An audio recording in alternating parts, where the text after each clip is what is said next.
Number 29 on the linked outline concerns the relationship between a function and its derivative function.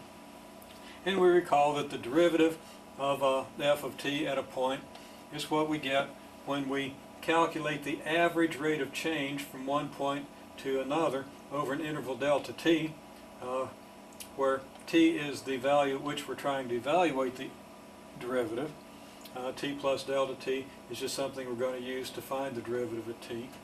The delta y over delta t, of course, equal to this difference quotient, which is familiar to us, will, in the limit, give us the value of f prime of t. As this triangle shrinks down, the rise over run will approach what we call the derivative. So that the derivative function is just the slope of the graph. The derivative function at the point t is the slope of the graph at t, or the slope of the tangent line at t. Now if we have a function, y equals f of t, kind of straighten that out a little bit, but I think it's going to stay crooked. We'll just have to live with it.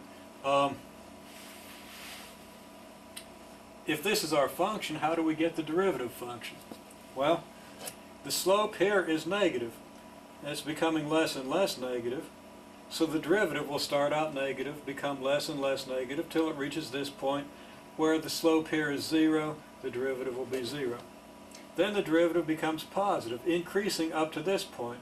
So the derivative increases up to a point that corresponds to here, and then starts decreasing again, almost reaching 0, before it turns around and starts increasing again. So this function tells you what the slope of this graph is doing. This function will be negative when this slope is negative, more negative when the slope of this graph is more negative. It'll be 0 when this one's negative.